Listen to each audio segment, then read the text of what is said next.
Ok, parfait, salut à tous, j'espère que vous portez extrêmement bien. Une vidéo aujourd'hui super intéressante. Donc, on a vu beaucoup d'incertitudes sur les marchés récemment. L'incertitude, hein, c'est vraiment ce qui fait baisser le marché, en tout cas, ce qui fait qu'il ne monte pas tout simplement.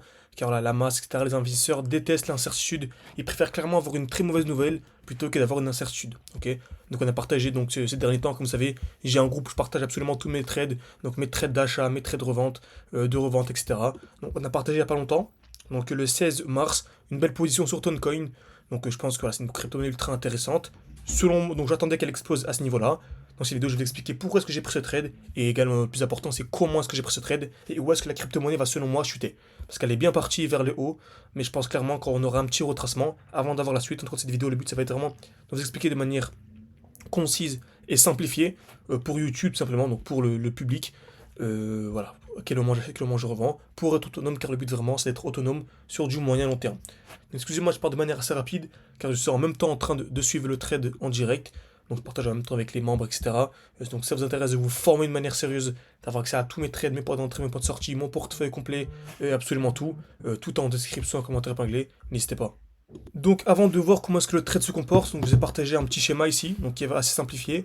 Donc c'est toujours la même chose, ok. Donc on a un prix qui monte, qui chute, ensuite qui explose. Ça fonctionne toujours de la même manière, ok. On n'a jamais un prix qui monte de manière infinie en ligne droite. On monte, on chute, on monte, on chute, on monte, on chute. C'est une question de liquidité. C'est la smart money qui contrôle et qui manipule le marché de A à Z. Ça fonctionne toujours de la même manière, ok. Donc je pense que la vidéo a coupé juste avant. Je vous disais que si vous voulez avoir accès à tous mes points d'achat, à tous mes points de sortie, avoir accès à une formation complète, des vidéos hebdomadaires. Donc j'en ai partagé une ce matin par exemple. Donc voilà, la vidéo pour me partager ce matin, donc plutôt cet après-midi à 16h13. Donc la vidéo d'une vingtaine de minutes pour vraiment expliquer en détail. Donc là c'est beaucoup plus précis que sur YouTube. Vraiment comment on achète, comment on revend. Mais pour moi il y a vraiment deux stratégies à voir actuellement. La première pour ceux qui peuvent patienter plusieurs mois avant d'avoir l'explosion. Et ceux qui veulent vraiment entrer seulement lorsque le moment est le plus intéressant en fait seulement. Donc là on entre vraiment en détail en partageant les lows protégés, les highs protégés, la stratégie complète. Donc voilà, n'hésitez pas si ça vous intéresse, tout en description, commentaire épinglé. Faut d'abord passer par un appel avec moi parce que voilà, le but vraiment c'est de rester en petit comité et de partager les profils, en fait, de recruter les profils les plus intéressants. Ceux avec qui on pourrait travailler sur le long terme. Ok. Pas forcément ceux qui ont un bon niveau déjà, on s'en fout clairement. On a souvent des débutants. On veut des gens qui sont déterminés, qui veulent pas faire un x20 en 4 jours quoi. Donc voilà ce qu'on a. Donc le prix explose. On a ce qu'on appelle un retracement. Ok. Donc avant d'avoir un retracement, on a une distribution. Donc distribution, c'est simple, hein, création de liquidité. Le marché vient taper plusieurs fois au même niveau, cassure vers le haut, on vient casser vers le bas, avec des points hauts, des highs de plus en plus bas. Quand vous voyez ça, vraiment, posez-vous même pas de questions, revendez. Quand il y a un déséquilibre du marché, donc une explosion ici, avec une distribution, donc exactement ce qu'on avait ici, le prix a explosé, distribution, on revend pour racheter dans le bloc baissier. Donc on achète toujours où? Dans ce qu'on appelle un bloc baissier. Certains se diront, dans tous les cas on s'en fout, on achète ici, on revend là, le prix va exploser. Oui, on est gagnant.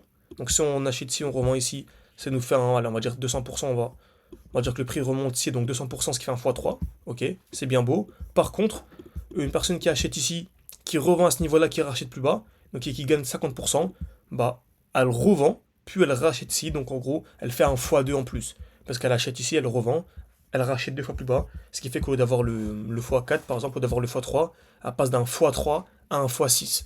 Ok. C'est pour ça que nous on avait le défi, hein, comme vous savez, 600 ou 10 000. Donc il faut que je mette à jour, mais actuellement on est à 21 000, oui, bah, ça. Et donc voilà, donc au lieu de passer de 600 à 10 000, on est passé de 600 à 20 000, pourquoi? Car on a réussi à anticiper une chute de 50%. Ok, sur Theta, sur plein de crypto-monnaies. Donc n'hésitez pas encore une fois, voilà.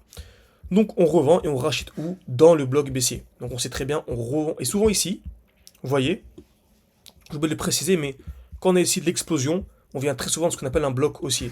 Donc en fait, dans le dernier mouvement haussier, avant la chute, on a souvent des chutes. Ok. Donc dans le dernier mouvement haussier avant la chute, on a souvent des retracements. Donc ici, on a une chute, très bien. On achète où? Donc on a une accumulation ici. On va pas entrer dans le détail, mais on a une accumulation dans un bloc baissier. Ensuite, le prix explose et il chute où? Dans ce qu'on appelle le bloc haussier. On a dit un qui dit bloc haussier dit vente, qui dit bloc baissier dit chute. Donc là, en petit time frame, on voit bien une distribution. Le prix chute, il revient où? Dans le bloc baissier. Et c'est là où on a la vraie accumulation. Prenez une capture d'écran, enregistrez cette photo, c'est trop important. Ok. Donc c'est exactement ce qu'on avait ici. Donc on avait ici le bloc baissier, le prix a explosé, distribution, le prix a chuté. On avait une accumulation en plus petit time frame. Ok. Donc là je m'attends à quoi? Un prix qui monte. Jusque là, retracement et ensuite avoir la continuation aussi. Ok. Exactement ce qu'on a partagé ici. N'hésitez pas, hein, pour les plus sceptiques, allez vérifier l'heure, la date, etc. Toujours d'actualité et c'est top. Donc si vous voulez accès à absolument tous les trades, n'hésitez pas, c'est en description, en commentaire épinglé. pour se former, car ça sert à rien d'avoir que les trades, il faut également comprendre ce que l'on fait. Donc n'hésitez pas, encore une fois, c'est en description, en commentaire épinglé. Je pense que je pense qu'on clôturera, peut-être pas jusqu'à fin mars, mais au moins mi-mars, je pense dès qu'on arrive à 13-14 profils, on clôturera. Merci à tous et à la prochaine.